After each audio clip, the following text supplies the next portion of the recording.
tragedy and hope goes into the background of the secret society out of which the Federal Reserve System came, that involves people of great wealth who have a different vision.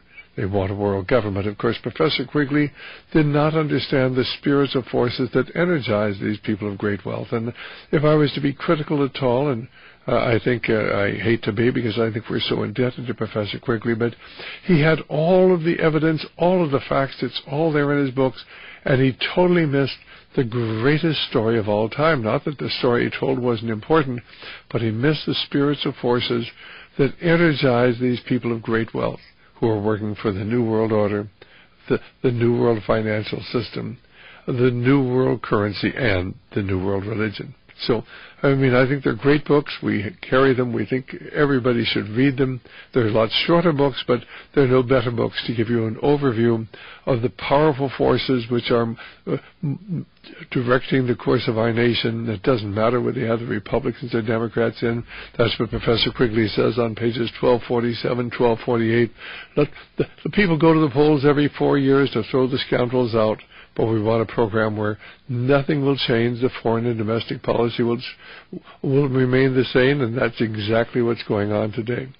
Well, Bob, certainly we think they're excellent books. I know you do as well. So how are we going to get the people to understand that it doesn't really matter whether we vote for the Democrats or Republicans, because the leadership of both parties is controlled by exactly the same people? I mean, Barry Goldwater told us back in 79 that the purpose of the Trilateral Commission was to take over political control of the United States government.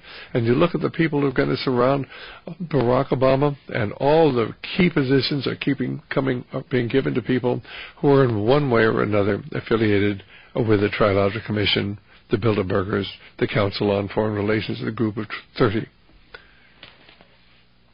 Well, Team A was just replaced by Team B. And it's really that simple. It's the same old gang, the same old cult, the same old cartel. And there's not going to be any changes. There'll be changes which they want to make in the programs that they have going forward, and there's many, many of them. But nothing's going to change because they control our electoral system in Congress as well as in the executive branch, as I said earlier. And they control the court system, and they do anything they want.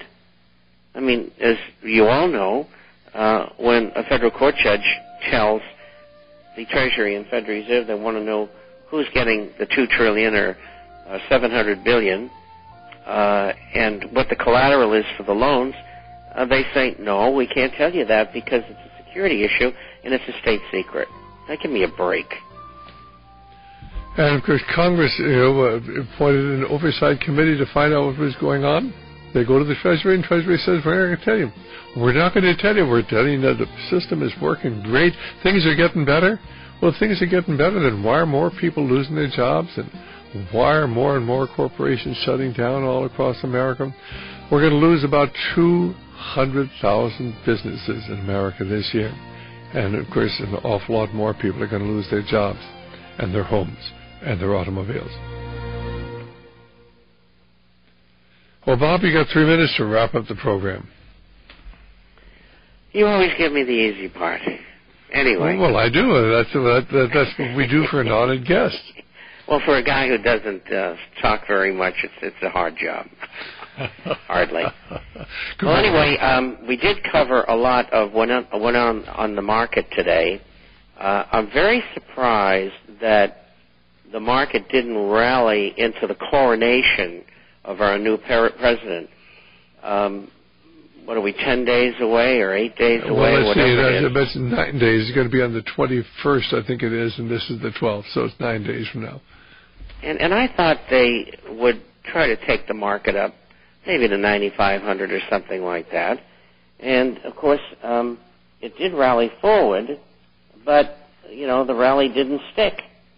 And we had it swing back again today.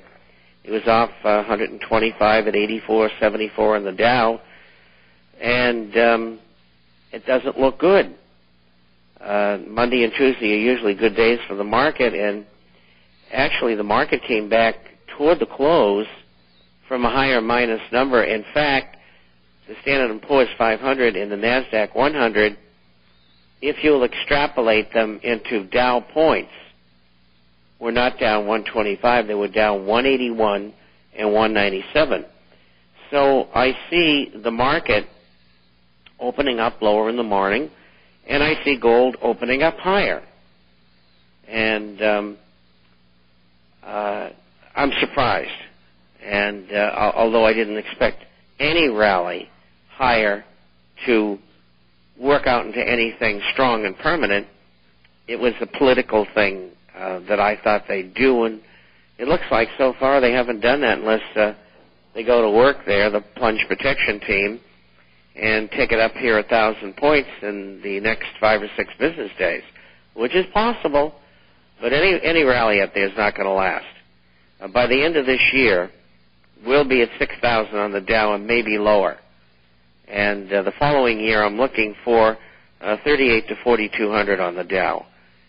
And that was a big support level, as was 4,000 to 4,500.